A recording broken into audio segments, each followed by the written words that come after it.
أعوذ بالله من الشيطان الرجيم. بسم الله الرحمن الرحيم. الحمد لله الذي أنزل على عبده الكتاب ولم يجعل له عوجا قيما لينذر بأسا شديدا من لدنه ويبشر المؤمنين الذين يعملون الصالحات أن لهم أجرا حسنا ماكثين فيه أبدا وينذر الذين قالوا اتخذ الله ولدا ما لهم به من علم ولا لآبائهم كبرت كلمة تخرج من أفواههم إن يقولون إلا كذبا فلعلك باخع نفسك على آثارهم إن لم يؤمنوا بهذا الحديث أسفا إنا جعلنا ما على الأرض زينة لها لنبلوهم أيهم أحسن عملا وإنا لجاعلون ما عليها صعيدا جرزا أم حسبت أن أصحاب الكهف والرقيم كانوا من آياتنا عجبا إذ أوى الفتية إلى الكهف فقالوا ربنا آتنا من لدنك رحمة وهيئ لنا من أمرنا رشدا فضربنا على آذانهم في الكهف سنين عددا ثم بعثناهم لنعلم أي الحزبين أحصى لما لبثوا أمدا نحن نقص عليك نبأهم بالحق إنهم فتية آمنوا بربهم وزدناهم هدى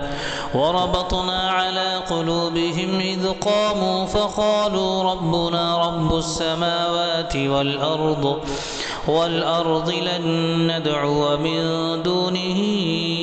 إلها لقد قلنا إذا شططا هؤلاء قوم اتخذوا من دونه آلهة لولا يأتون عليهم بسلطان بين فمن أظلم ممن افترى على الله كذبا وإذ اعتزلتموهم وما يعبدون إلا الله فأبوا إلى الكهف ينشر لكم ربكم من رحمته ويهيئ لكم من أمركم مرفقا وترى الشمس إذا طلعت تزاور عن كهفهم ذات اليمين وإذا غربت تقرضهم ذات الشمال وهم في فجوة منه ذلك من آيات الله من يهد الله فهو المهتد ومن يضلل فلن تجد له وليا مرشدا وتحسبهم أيقاظا وهم رقود ونقلبهم ذات اليمين وذات الشمال وكلبهم باسط ذراعيه بالوصيد لو اطلعت عليهم لوليت منهم فرارا ولملئت منهم رعبا وكذلك بعثناهم ليتساءلوا بينهم قال قائل منهم كم لبثتم قالوا لبثنا يوما أو بعض يوم قالوا ربكم أعلم بما لبثتم فبعثوا أحدكم بورقكم هذه إلى المدينة فلينظر أيها أزكى طعاما فليأتكم برزق منه وليتلطف ولا يشعرن بكم أحدا إنهم إن يظهروا عليكم يرجموكم أو يعيدوكم في ملتهم ولن تفلحوا إذا أبدا وكذلك أعثرنا عليهم ليعلموا أن وعد الله حق وأن الساعة لا ريب فيها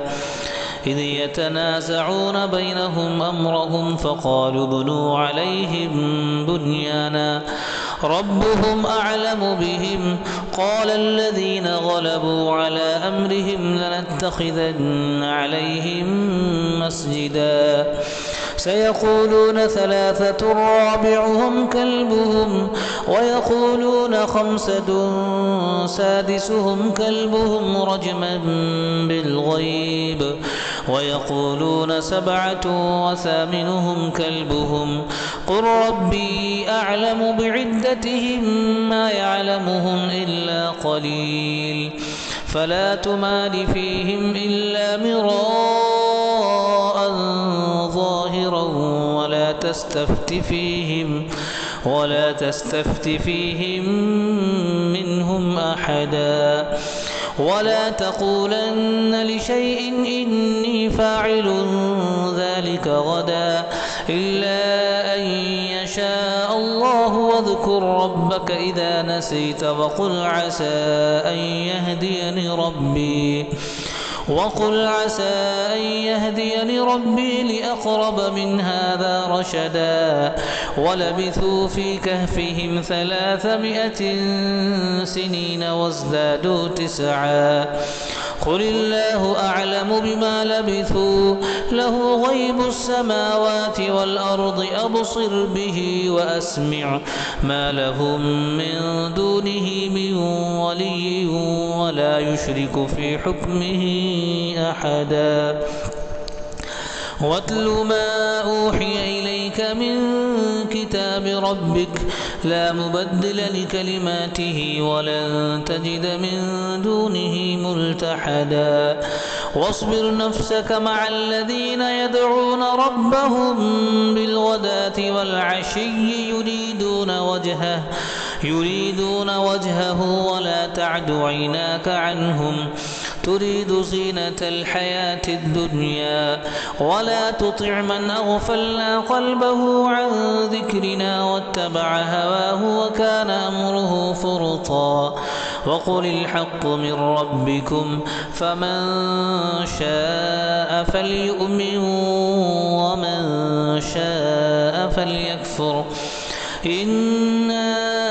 أعتدنا للظالمين نارا أحاط بهم سرادقها وإن يستغيثوا يغاثوا بماء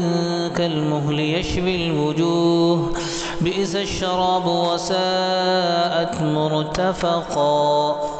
إن الذين آمنوا وعملوا الصالحات إنا لا نضيع أجر من أحسن عملا أولئك لهم جنات عدن تجري من تحتهم الأنهار يحلون فيها من أساور من ذهب ويلبسون ثيابا خضرا من سندس واستبرق متكئين فيها على الأرائك نعم الثواب وحسنت مرتفقا واضرب لهم مثل الرجلين جعلنا لأحدهما جنتين من أعناب وحففناهما بنخل وجعلنا بينهما زرعا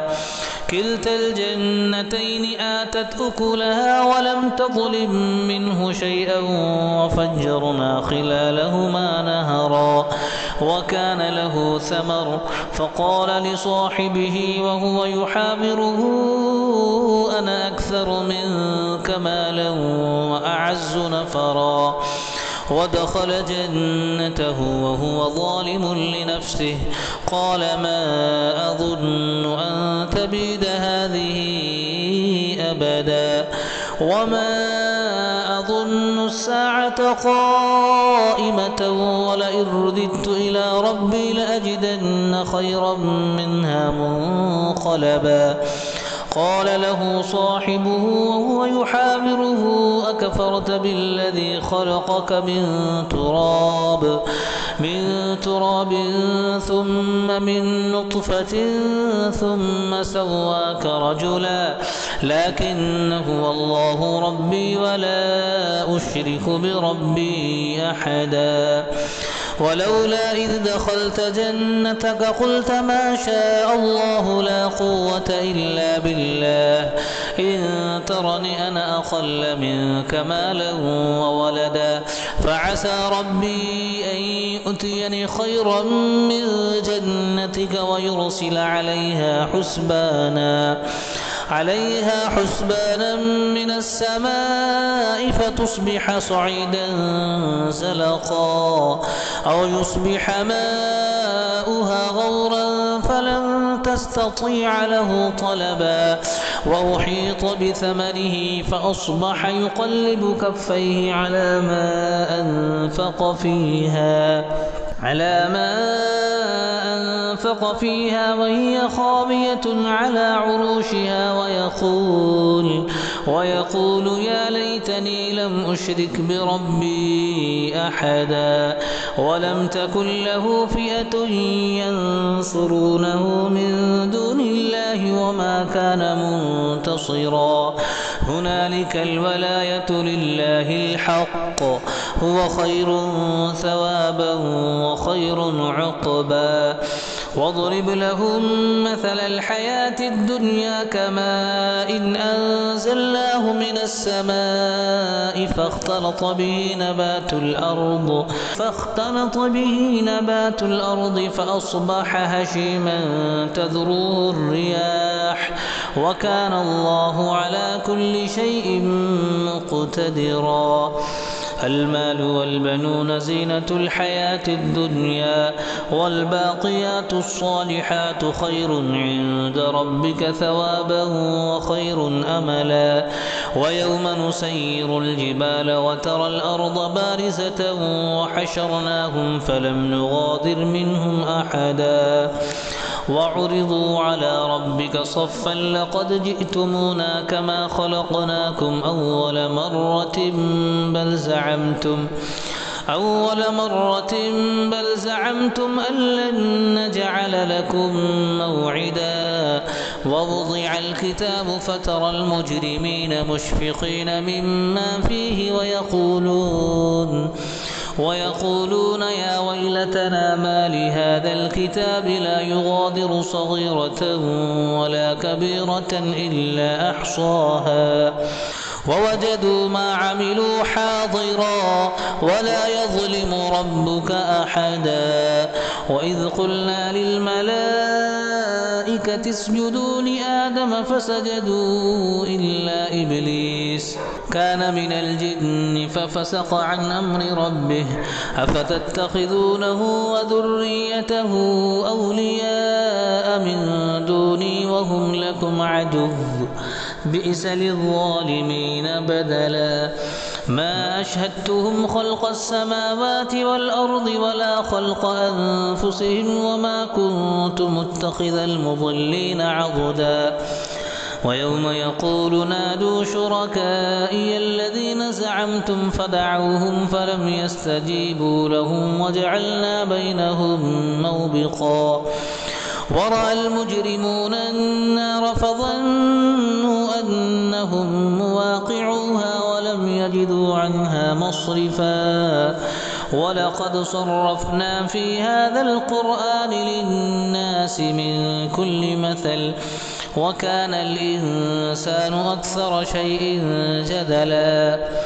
وما منع الناس أن يؤمنوا إذ جاءهم الهدى ويستغفروا ربهم إلا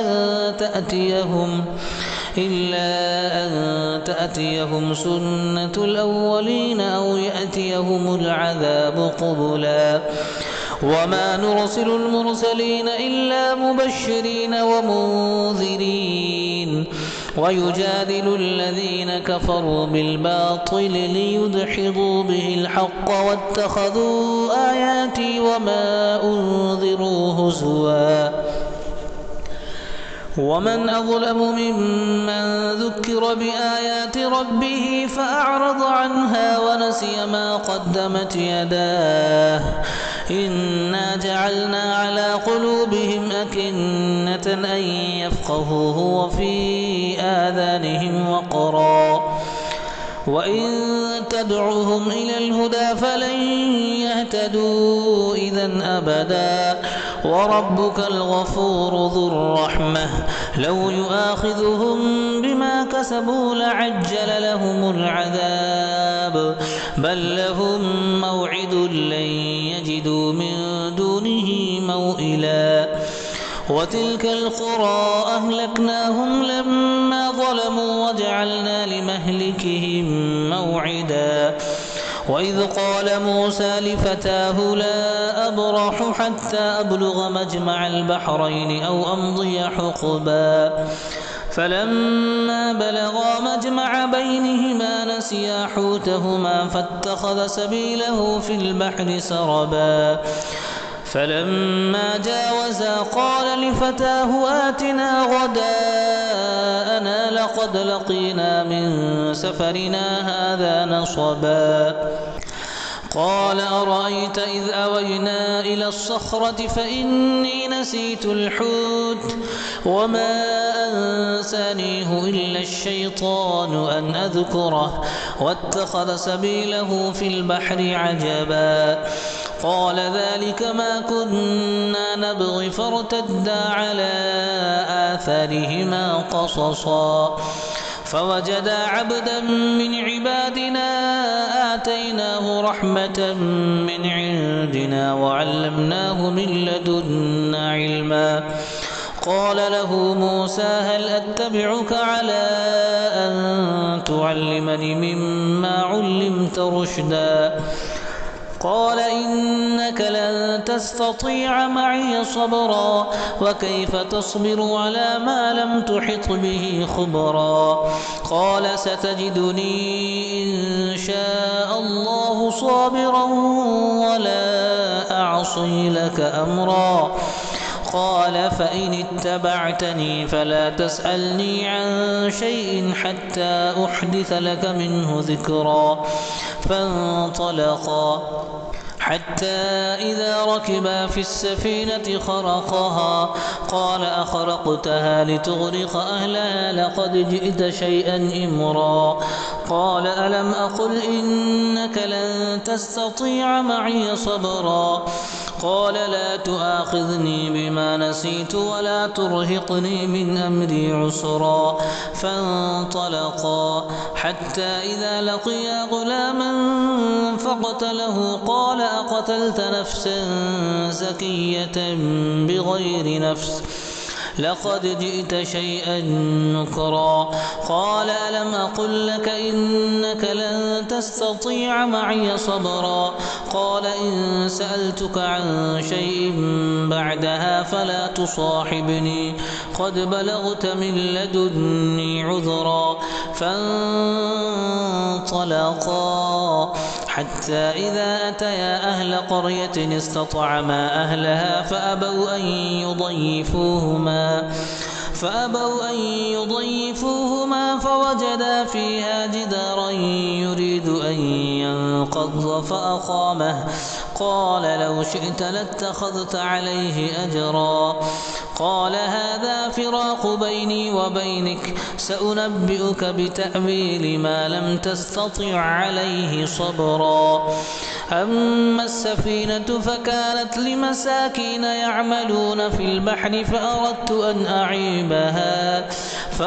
أن أعيبها وكان وراءهم ملك يأخذ كل سفينة غصبا وأما الغلام فكان أبواه مؤمنين فخشينا أن يرهقهما طغيانا وكفرا فأردنا أن يبدلهما ربهما خيرا منه زكاة وأقرب رحما وأما الجدار فكان لغلامين يتيمين في المدينة وكان تحته كنز لهما وكان أبوهما صالحا فأراد ربك أن يبلغا أشدهما ويستخرجا كنزهما رحمة من ربك وما فعلته عن أمري ذلك تأويل ما لم تسطع عليه صبرا ويسألونك عن ذي القرنين قل سأتلو عليكم منه ذكرا إنا مكنا له في الأرض وآتيناه من كل شيء سببا فأتبع سببا حتى إذا بلغ مغرب الشمس وجدها تغرب في عين حمئة ووجد عندها قوما قلنا يا ذا القرنين إما أن تعذب وإما أن تتخذ فيهم حسنا قال أما من ظلم فسوف نعذبه ثم يرد إلى ربه فيعذبه عذابا نكرا وأما من آمن وعمل صالحا فله جزاء الحسنى وسنقول له من أمرنا يسرا ثم أتبع سببا حتى إذا بلغ مطلع الشمس وجدها تطلع على قوم لم نجعل لهم من دونها سترا كذلك وقد أحطنا بما لديه خبرا ثم أتبع سببا حتى إذا بلغ بين السدين وجد من دونهما قوما لا يكادون يفقهون قولا قالوا يا ذا القرنين إن يأجوج ومأجوج مفسدون في الأرض فهل نجعل لك خرجا على أن تجعل بيننا وبينهم سدا قال ما مكني فيه ربي خير فأعينوني بقوة أجعل بينكم وبينهم ردما آتوني زبر الحديد حتى إذا ساوى بين الصدفين قال انفخوا حتى إذا جعله نارا قال آتوني أفرغ عليه قطرا فما استطاعوا أن يظهروه وما استطاعوا له نقبا قال هذا رحمة من ربي فإذا جاء وعد ربي جعله دكاء وكان وعد ربي حقا وتركنا بعضهم يومئذ يموج في بعض ونفخ في الصور فجمعناهم جمعا وعرضنا جهنم يومئذ للكافرين عرضا الذين كانت أعينهم في غطاء عن ذكري وكانوا لا يستطيعون سمعا أفحسب الذين كفروا أن يتخذوا عبادي من دوني أولياء إنا أعتدنا جهنم للكافرين نزلا قل هل ننبئكم بالأخسرين أعمالا الذين ضل سعيهم في الحياة الدنيا وهم يحسبون أنهم يحسنون صنعا أولئك الذين كفروا بآيات ربهم ولقائه فحبطت أعمالهم فلا نقيم لهم يوم القيامة وزنا ذلك جزاؤهم جهنم بما كفروا واتخذوا آياتي ورسلي هزوا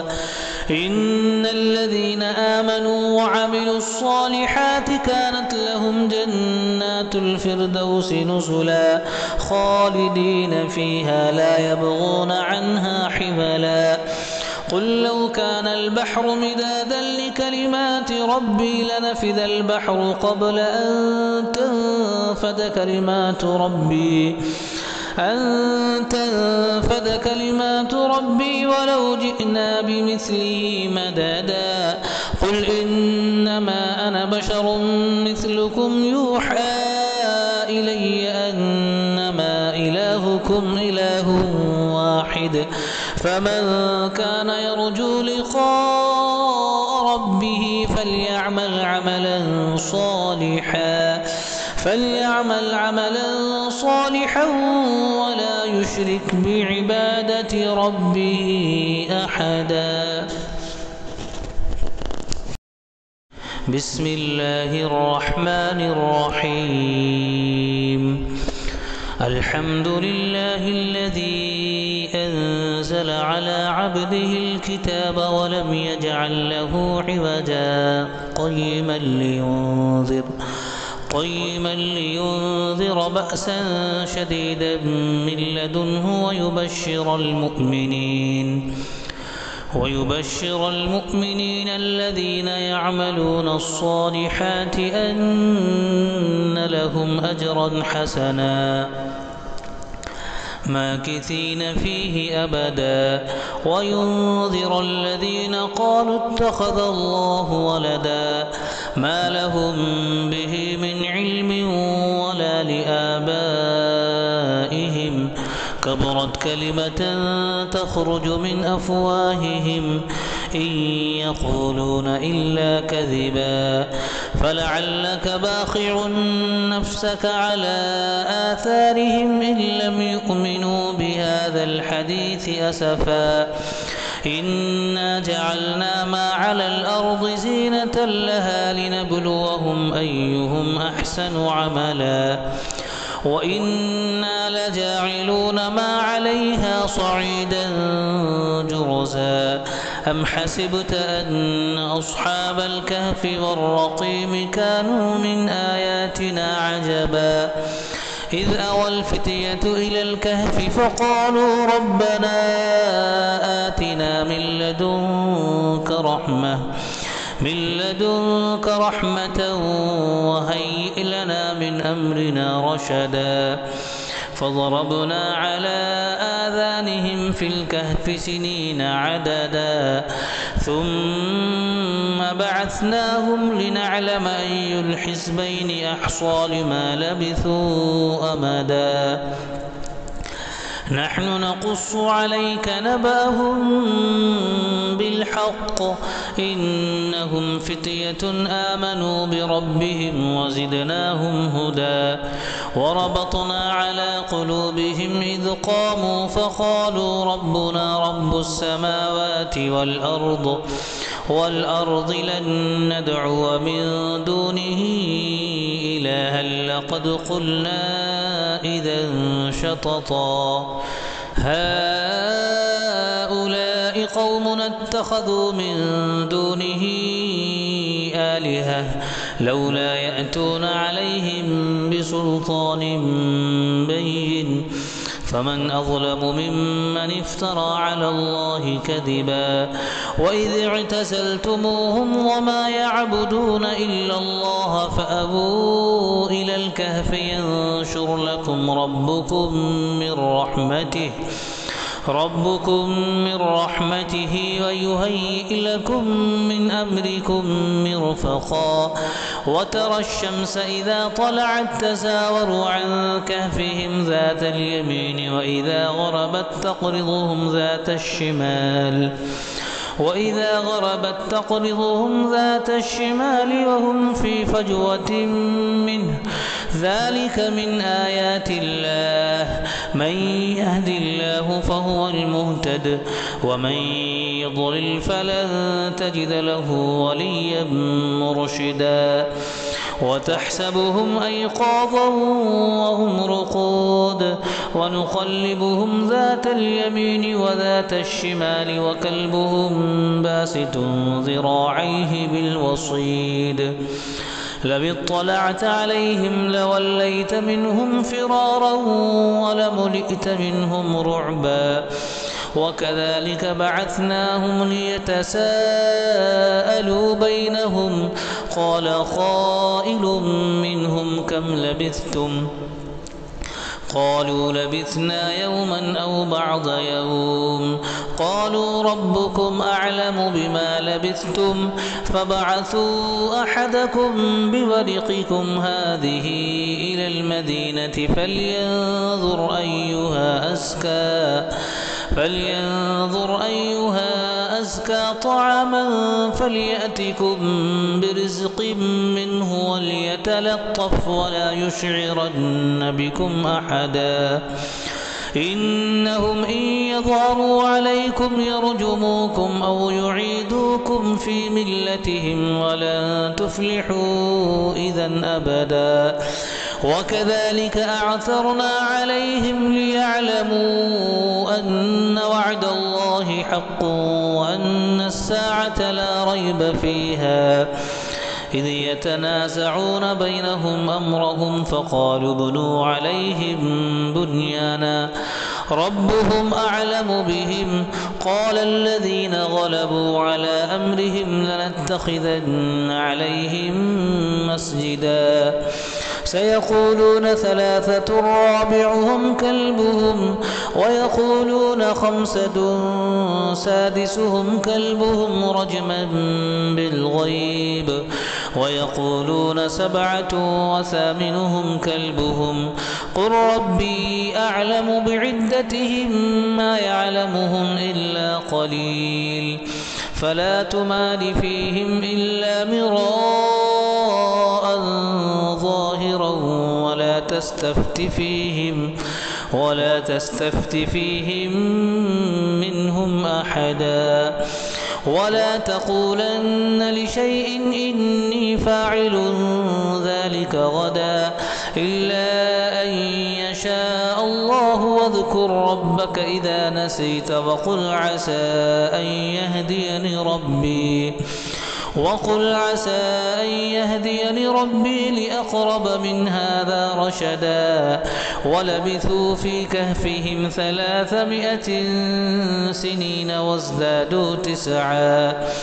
قل الله أعلم بما لبثوا له غيب السماوات والأرض أبصر به وأسمع ما لهم من دونه من ولي ولا يشرك في حكمه أحدا واتل ما أوحي إليك من كتاب ربك لا مبدل لكلماته ولن تجد من دونه ملتحدا واصبر نفسك مع الذين يدعون ربهم بالغداة والعشي يريدون وجهه ولا تعد عيناك عنهم تريد زينة الحياة الدنيا ولا تطع من أغفلنا قلبه عن ذكرنا واتبع هواه وكان أمره فرطا وقل الحق من ربكم فمن شاء فليؤمن ومن شاء فليكفر إنا أعتدنا للظالمين نارا أحاط بهم سرادقها وإن يستغيثوا يغاثوا بماء كالمهل يشوي الوجوه بئس الشراب وساءت مرتفقا إن الذين آمنوا وعملوا الصالحات إنا لا نضيع أجر من أحسن عملا أولئك لهم جنات عدن تجري من تحتهم الأنهار يحلون فيها من أساور من ذهب ويلبسون ثيابا خضرا من سندس واستبرق متكئين فيها على الأرائك نعم الثواب وحسنت مرتفقا واضرب لهم مثل الرجلين جعلنا لأحدهما جنتين من أعناب وحففناهما بنخل وجعلنا بينهما زرعا كلتا الجنتين آتت أكلها ولم تظلم منه شيئا وفجرنا خلالهما نهرا وكان له ثمر فقال لصاحبه وهو يحاوره أنا أكثر منك مالا وأعز نفرا ودخل جنته وهو ظالم لنفسه قال ما أظن أن تبيد هذه أبدا وما أظن الساعة قائمة ولئن رددت إلى ربي لأجدن خيرا منها منقلبا قال له صاحبه وهو يحاوره أكفرت بالذي خلقك من تراب ثم من نطفة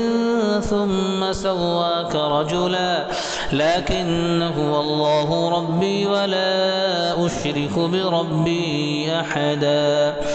ولولا إذ دخلت جنتك قلت ما شاء الله لا قوة إلا بالله إن ترني أنا أقل منك مالا وولدا فعسى ربي أن يؤتيني خيرا من جنتك ويرسل عليها حسبانا من السماء فتصبح صعيدا زلقا أو يصبح ماؤها غورا فلن تستطيع له طلبا وأحيط بثمره فأصبح يقلب كفيه على ما أنفق فيها وهي خاوية على عروشها ويقول يا ليتني لم أشرك بربي أحدا ولم تكن له فئة ينصرونه من دون الله وما كان منتصرا هنالك الولاية لله الحق هو خير ثوابا وخير عقبا واضرب لهم مثل الحياة الدنيا كماء إن أنزلناه من السماء فاختلط به نبات الأرض فأصبح هشيما تذروه الرياح وكان الله على كل شيء مقتدرا المال والبنون زينة الحياة الدنيا والباقيات الصالحات خير عند ربك ثوابا وخير أملا ويوم نسير الجبال وترى الأرض بارزة وحشرناهم فلم نغادر منهم أحدا وعرضوا على ربك صفا لقد جئتمونا كما خلقناكم أول مرة بل زعمتم أن لن نجعل لكم موعدا ووضع الكتاب فترى المجرمين مشفقين مما فيه ويقولون يا ويلتنا ما لهذا الكتاب لا يغادر صغيرة ولا كبيرة إلا أحصاها ووجدوا ما عملوا حاضرا ولا يظلم ربك أحدا وإذ قلنا للملائكة اسجدوا لآدم فسجدوا إلا إبليس كان من الجن ففسق عن أمر ربه أفتتخذونه وذريته أولياء من دوني وهم لكم عدو بئس للظالمين بدلا ما أشهدتهم خلق السماوات والأرض ولا خلق أنفسهم وما كنت متخذ المضلين عضدا ويوم يقول نادوا شركائي الذين زعمتم فدعوهم فلم يستجيبوا لهم وجعلنا بينهم موبقا ورأى المجرمون النار فظنوا أنهم مواقعوها ولم يجدوا عنها مصرفا ولقد صرفنا في هذا القرآن للناس من كل مثل وكان الإنسان أكثر شيء جدلا وما منع الناس أن يؤمنوا إذ جاء ويستغفروا ربهم إلا أن تأتيهم سنة الأولين أو يأتيهم العذاب قبلا وما نرسل المرسلين إلا مبشرين ومنذرين ويجادل الذين كفروا بالباطل ليدحضوا به الحق واتخذوا آياتي وما أنذروا هزوا ومن أظلم ممن ذكر بآيات ربه فأعرض عنها ونسي ما قدمت يداه إنا جعلنا على قلوبهم أكنة أن يفقهوه وفي آذانهم وقرا وإن تدعوهم إلى الهدى فلن يهتدوا إذا أبدا وربك الغفور ذو الرحمة لو يؤاخذهم بما كسبوا لعجل لهم العذاب بل لهم موعد لن يجدوا من دونه موئلا وتلك القرى أهلكناهم لما ظلموا وجعلنا لمهلكهم موعدا وإذ قال موسى لفتاه لا أبرح حتى أبلغ مجمع البحرين أو أمضي حقبا فلما بلغا مجمع بينهما نسيا حوتهما فاتخذ سبيله في البحر سربا فلما جاوزا قال لفتاه آتنا غداءنا لقد لقينا من سفرنا هذا نصبا قال أرأيت إذ أوينا إلى الصخرة فإني نسيت الحوت وما أنسانيه إلا الشيطان أن أذكره واتخذ سبيله في البحر عجبا قال ذلك ما كنا نبغي فارتدا على آثارهما قصصا فوجدا عبدا من عبادنا آتيناه رحمة من عندنا وعلمناه من لدنا علما قال له موسى هل أتبعك على أن تعلمني مما علمت رشدا قال إنك لن تستطيع معي صبرا وكيف تصبر على ما لم تحط به خبرا قال ستجدني إن شاء الله صابرا ولا أعصي لك أمرا قال فإن اتبعتني فلا تسألني عن شيء حتى أحدث لك منه ذكرا فانطلقا حتى إذا ركبا في السفينة خرقها قال أخرقتها لتغرق أهلها لقد جئت شيئا إمرا قال ألم أقل إنك لن تستطيع معي صبرا قال لا تؤاخذني بما نسيت ولا ترهقني من أمري عسرا فانطلقا حتى إذا لقيا غلاما فقتله قال أقتلت نفسا زكية بغير نفس لقد جئت شيئا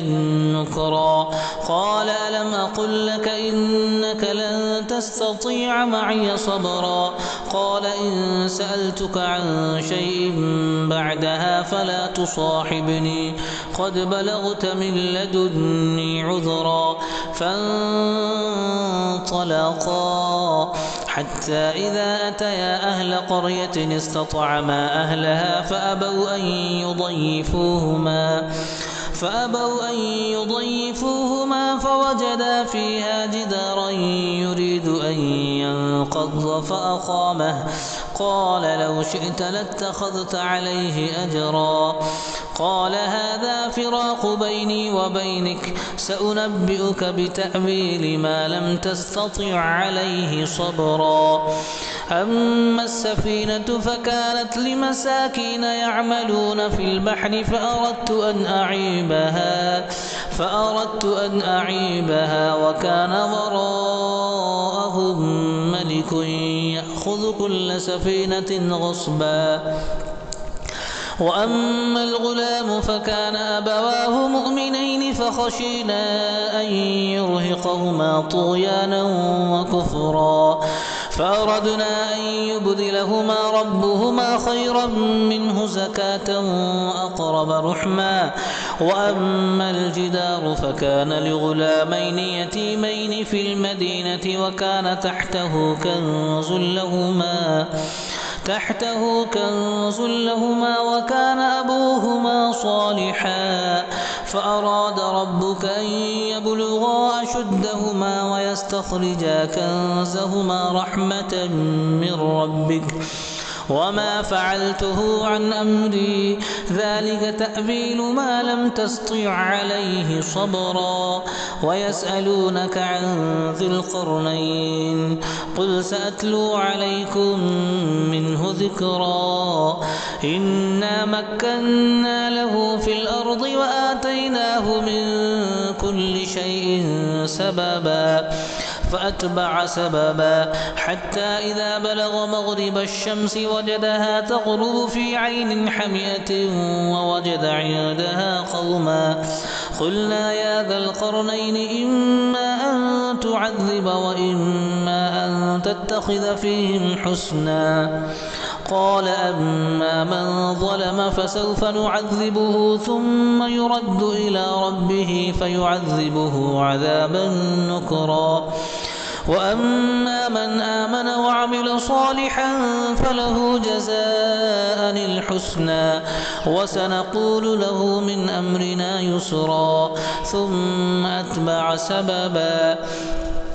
حتى إذا بلغ مطلع الشمس وجدها تطلع على قوم لم نجعل لهم من دونها سترا كذلك وقد أحطنا بما لديه خبرا. ثم أتبع سببا حتى إذا بلغ بين السدين وجد من دونهما قوما لا يكادون يفقهون قولا قالوا يا ذا القرنين إن يأجوج ومأجوج مفسدون في الأرض فهل نجعل لك خرجا على أن تجعل بيننا وبينهم سدا. قال ما مكنني فيه ربي خير فأعينوني بقوة أجعل بينكم وبينهم ردما. آتوني زبر الحديد حتى إذا ساوى بين الصدفين قال انفخوا حتى إذا جعله نارا قال آتوني أفرغ عليه قطرا فما استطاعوا أن يظهروه وما استطاعوا له نقبا. قال هذا رحمة من ربي فإذا جاء وعد ربي جعله دكاء وكان وعد ربي حقا. وتركنا بعضهم يومئذ يموج في بعض ونفخ في الصور فجمعناهم جمعا. وعرضنا جهنم يومئذ للكافرين عرضا الذين كانت أعينهم في غطاء عن ذكري وكانوا لا يستطيعون سمعا. أفحسب الذين كفروا أن يتخذوا عبادي من دوني أولياء إنا أعتدنا جهنم للكافرين نزلا. قل هل ننبئكم بالأخسرين أعمالا الذين ضل سعيهم في الحياة الدنيا وهم يحسبون أنهم يحسنون صنعا. أولئك الذين كفروا بآيات ربهم ولقائه فحبطت أعمالهم فلا نقيم لهم يوم القيامة وزنا. ذلك جزاؤهم جهنم بما كفروا واتخذوا آياتي ورسلي هزوا. إن الذين آمنوا وعملوا الصالحات كانت لهم جنات الفردوس نزلا خالدين فيها لا يبغون عنها حولا. قل لو كان البحر مدادا لكلمات ربي لنفذ البحر قبل أن تنفد كلمات ربي ولو جئنا بمثله مددا قل إنما أنا بشر مثلكم يوحى إلي أنما إلهكم إله واحد فمن كان يرجو لقاء ربه فليعمل عملا صالحا ولا يشرك بعبادة ربه أحدا. بسم الله الرحمن الرحيم. الحمد لله الذي أنزل على عبده الكتاب ولم يجعل له عوجا قيما لينذر بأسا شديدا من لدنه ويبشر المؤمنين الذين يعملون الصالحات أن لهم أجرا حسنا ماكثين فيه أبدا وينذر الذين قالوا اتخذ الله ولدا ما لهم به من علم ولا لآبائهم كبرت كلمة تخرج من أفواههم إن يقولون إلا كذبا فلعلك باخع نفسك على آثارهم إن لم يؤمنوا بهذا الحديث أسفا إنا جعلنا ما على الأرض زينة لها لنبلوهم أيهم أحسن عملا وإنا لجاعلون ما عليها صعيدا جرزا أم حسبت أن أصحاب الكهف والرقيم كانوا من آياتنا عجبا إذ أوى الفتية إلى الكهف فقالوا ربنا آتنا من لدنك رحمة وهيئ لنا من أمرنا رشدا فضربنا على آذانهم في الكهف سنين عددا ثم بعثناهم لنعلم أي الحزبين أحصى لما لبثوا أمدا نحن نقص عليك نبأهم بالحق إنهم فتية آمنوا بربهم وزدناهم هدى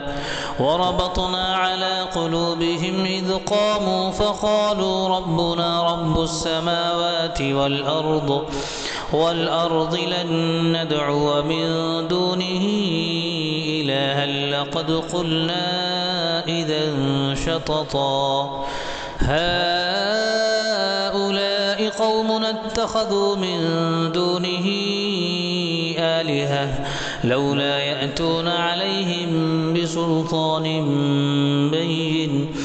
فمن أظلم ممن افترى على الله كذبا وإذ اعتزلتموهم وما يعبدون إلا الله فأبوا إلى الكهف ينشر لكم ربكم من رحمته ويهيئ لكم من أمركم مرفقا وترى الشمس إذا طلعت تزاور عن كهفهم ذات اليمين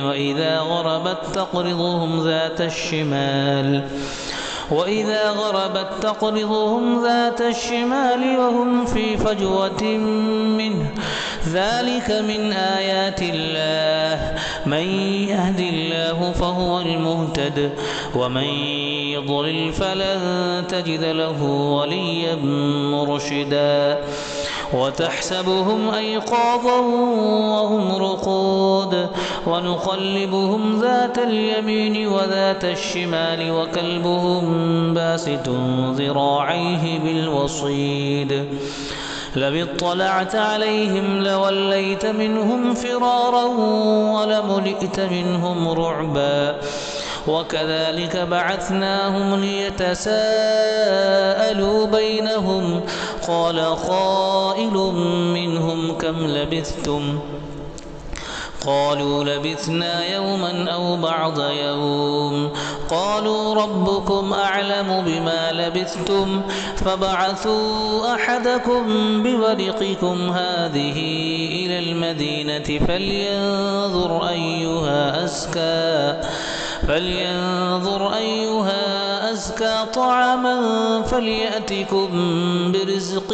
منه وليتلطف ولا يشعرن بكم أحدا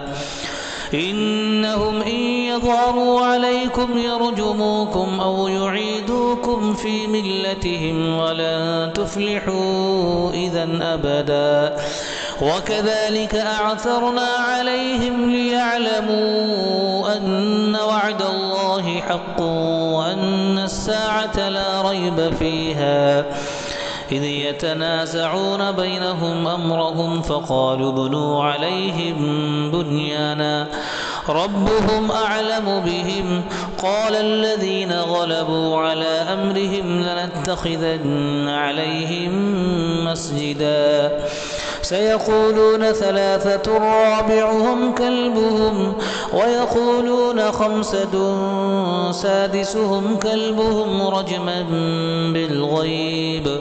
ويقولون سبعة وثامنهم كلبهم قل ربي أعلم بعدتهم ما يعلمهم إلا قليل فلا تمال فيهم إلا مراء ظاهرا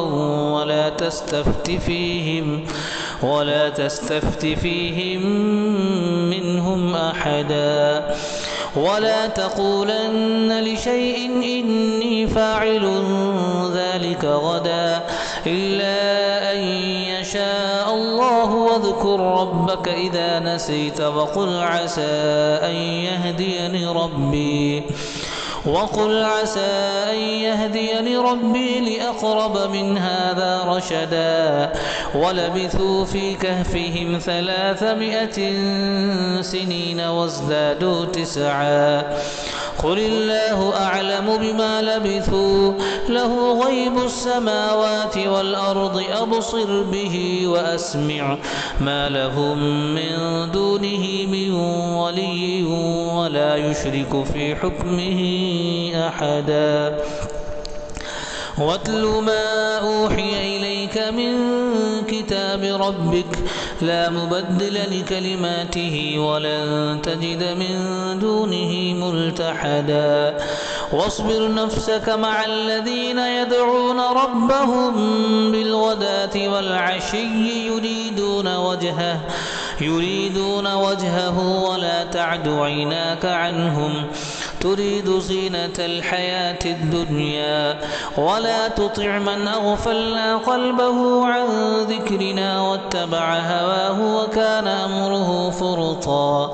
وقل الحق من ربكم فمن شاء فليؤمن ومن شاء فليكفر إنا أعتدنا للظالمين نارا أحاط بهم سرادقها وإن يستغيثوا يغاثوا بماء كالمهل يشوي الوجوه بئس الشراب وساءت مرتفقا إن الذين آمنوا وعملوا الصالحات إنا لا نضيع أجر من أحسن عملا أولئك لهم جنات عدن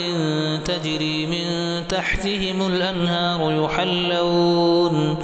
يحلون فيها من أساور من ذهب ويلبسون ثيابا خضرا من سندس واستبرق متكئين فيها على الأرائك نعم الثواب وحسنت مرتفقا واضرب لهم مثل الرجلين جعلنا لأحدهما جنتين من أعناب وحففناهما بنخل وجعلنا بينهما زرعا كلتا الجنتين آتت أكلها ولم تظلم منه شيئا وفجرنا خلالهما نهرا وكان له ثمر فقال لصاحبه وهو يحاوره أنا أكثر منك مالا وأعز نفرا ودخل جنته وهو ظالم لنفسه قال ما أظن أن تبيد هذه أبدا وما أظن الساعة قائمة ولئن رددت إلى ربي لأجدن خيرا منها منقلبا قال له صاحبه وهو يحاوره أكفرت بالذي خلقك من تراب ثم من نطفة ثم سواك رجلا لكن هو الله ربي ولا أشرك بربي أحدا ولولا إذ دخلت جنتك قلت ما شاء الله لا قوة إلا بالله إن ترني أنا أقل منك مالا وولدا فعسى ربي أن يؤتيني خيرا من جنتك ويرسل عليها حسبانا من السماء فتصبح صعيدا زلقا أو يصبح ماؤها غورا فلن تستطيع له طلبا وأحيط بثمنه فأصبح يقلب كفيه على ما أنفق فيها وهي خاوية على عروشها ويقول يا ليتني لم أشرك بربي أحدا ولم تكن له فئة ينصرونه من دون الله وما كان منتصرا هنالك الولاية لله الحق هو خير ثوابا وخير عقبا واضرب لهم مثل الحياة الدنيا كماء إن أنزلناه من السماء فاختلط به نبات الأرض فأصبح هشيما تذروه الرياح وكان الله على كل شيء مقتدرا المال والبنون زينة الحياة الدنيا والباقيات الصالحات خير عند ربك ثوابا وخير أملا ويوم نسير الجبال وترى الأرض بارزة وحشرناهم فلم نغادر منهم أحدا وعرضوا على ربك صفا لقد جئتمونا كما خلقناكم أول مرة بل زعمتم أن لن نجعل لكم موعدا ووضع الكتاب فترى المجرمين مشفقين مما فيه ويقولون يا ويلتنا ما لهذا الكتاب لا يغادر صغيرة ولا كبيرة إلا أحصاها ووجدوا ما عملوا حاضرا ولا يظلم ربك أحدا وإذ قلنا للملائكة اسجدوا لآدم فسجدوا إلا إبليس كان من الجن ففسق عن أمر ربه أفتتخذونه وذريته أولياء من دوني وهم لكم عدو بئس للظالمين بدلا ما أشهدتهم خلق السماوات والأرض ولا خلق أنفسهم وما كنت متخذ المضلين عضدا ويوم يقول نادوا شركائي الذين زعمتم فدعوهم فلم يستجيبوا لهم وجعلنا بينهم موبقا ورأى المجرمون النار فظنوا أنهم مواقعوها ولم يجدوا عنها مصرفا ولقد صرفنا في هذا القرآن للناس من كل مثل وكان الإنسان أكثر شيء جدلا وما منع الناس أن يؤمنوا إذ جاءهم الهدى ويستغفروا ربهم إلا أن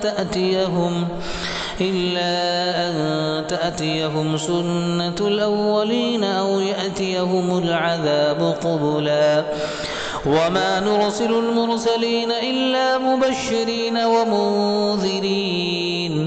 ويجادل الذين كفروا بالباطل ليدحضوا به الحق واتخذوا آياتي وما أنذروا هزوا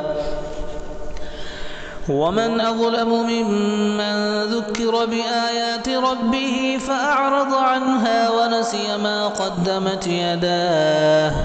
إنا جعلنا على قلوبهم أكنة أن يفقهوه وفي آذانهم وقرا وإن تدعوهم إلى الهدى فلن يهتدوا إذا أبدا وربك الغفور ذو الرحمة لو يؤاخذهم بما كسبوا لعجل لهم العذاب بل لهم موعد لن يجدوا من دونه موئلا وتلك القرى أهلكناهم لما ظلموا وجعلنا لمهلكهم موعدا وإذ قال موسى لفتاه لا أبرح حتى أبلغ مجمع البحرين أو أمضي حقبا فلما بلغا مجمع بينهما نسيا حوتهما فاتخذ سبيله في البحر سربا فلما جاوزا قال لفتاه آتنا غداءنا لقد لقينا من سفرنا هذا نصبا قال أرأيت إذ أوينا إلى الصخرة فإني نسيت الحوت وما أنسانيه إلا الشيطان أن أذكره واتخذ سبيله في البحر عجبا قال ذلك ما كنا نبغي فارتدا على آثارهما قصصا فوجدا عبدا من عبادنا آتيناه رحمة من عندنا وعلمناه من لدنا علما قال له موسى هل أتبعك على أن تعلمني مما علمت رشدا قال إنك لن تستطيع معي صبرا وكيف تصبر على ما لم تحط به خبرا قال ستجدني إن شاء الله صابرا ولا أعصي لك أمرا قال فإن اتبعتني فلا تسألني عن شيء حتى أحدث لك منه ذكرا فانطلقا حتى إذا ركبا في السفينة خرقها قال أخرقتها لتغرق أهلها لقد جئت شيئا إمرا قال ألم أقل إنك لن تستطيع معي صبرا قال لا تؤاخذني بما نسيت ولا ترهقني من أمري عسرا فانطلقا حتى إذا لقيا غلاما فقتله قال أقتلت نفسا زكية بغير نفس لقد جئت شيئا نكرا قال ألم أقل لك إنك لن تستطيع معي صبرا قال إن سألتك عن شيء بعدها فلا تصاحبني قد بلغت من لدني عذرا فانطلقا حتى إذا أتيا أهل قرية استطعما أهلها فأبوا أن يضيفوهما فوجدا فيها جدارا يريد أن ينقض فأقامه قال لو شئت لاتخذت عليه أجرا قال هذا فراق بيني وبينك سأنبئك بتأويل ما لم تستطع عليه صبرا أما السفينة فكانت لمساكين يعملون في البحر فأردت أن أعيبها وكان وراءهم ملك يأخذ كل سفينة غصبا وأما الغلام فكان أبواه مؤمنين فخشينا أن يرهقهما طغيانا وكفرا فأردنا أن يبدلهما ربهما خيرا منه زكاة وأقرب رحما وأما الجدار فكان لغلامين يتيمين في المدينة وكان تحته كنز لهما وكان أبوهما صالحا فأراد ربك أن يبلغا أشدهما ويستخرجا كنزهما رحمة من ربك وما فعلته عن أمري ذلك تأويل ما لم تسطع عليه صبرا ويسألونك عن ذي القرنين قل سأتلو عليكم منه ذكرا إنا مكنا له في الأرض وآتيناه من كل شيء سببا فأتبع سببا حتى إذا بلغ مغرب الشمس وجدها تغرب في عين حمئة ووجد عندها قوما قلنا يا ذا القرنين إما أن تعذب وإما أن تتخذ فيهم حسنا قال أما من ظلم فسوف نعذبه ثم يرد إلى ربه فيعذبه عذابا نكرا وأما من آمن وعمل صالحا فله جزاء الحسنى وسنقول له من أمرنا يسرا ثم أتبع سببا حتى إذا بلغ مطلع الشمس وجدها تطلع على قوم لم نجعل لهم من دونها سترا كذلك وقد أحطنا بما لديه خبرا ثم أتبع سببا حتى إذا بلغ بين السدين وجد من دونهما قوما لا يكادون يفقهون قولا قالوا يا ذا القرنين إن يأجوج ومأجوج مفسدون في الأرض فهل نجعل لك خرجا على أن تجعل بيننا وبينهم سدا قال ما مكني فيه ربي خير فأعينوني بقوة أجعل بينكم وبينهم ردما آتوني زبر الحديد حتى إذا ساوى بين الصدفين قال انفخوا حتى إذا جعله نارا قال آتوني أفرغ عليه قطرا فما استطاعوا أن يظهروه وما استطاعوا له نقبا قال هذا رحمة من ربي فإذا جاء وعد ربي جعله دكاء وكان وعد ربي حقا وتركنا بعضهم يومئذ يموج في بعض ونفخ في الصور فجمعناهم جمعا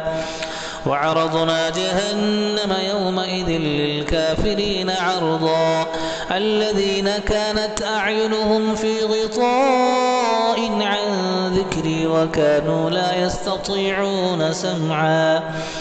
أفحسب الذين كفروا أن يتخذوا عبادي من دوني أولياء إنا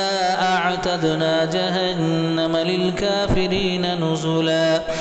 قل هل ننبئكم بالأخسرين أعمالا الذين ضل سعيهم في الحياة الدنيا وهم يحسبون أنهم يحسنون صنعا أولئك الذين كفروا بآيات ربهم ولقائه فحبطت أعمالهم فلا نقيم لهم يوم القيامة وزنا ذلك جزاؤهم جهنم بما كفروا واتخذوا آياتي ورسلي هزوا إن الذين آمنوا وعملوا الصالحات كانت لهم جنات الفردوس نزلا خالدين فيها لا يبغون عنها حولا قل لو كان البحر مدادا لكلمات ربي لنفذ البحر قبل أن تنفد كلمات ربي ولو جئنا بمثله مددا قل إنما أنا بشر مثلكم يوحى إلي أنما إلهكم إله واحد فمن كان يرجو لقاء ربه فليعمل عملا صالحا ولا يشرك بعبادة ربه أحدا.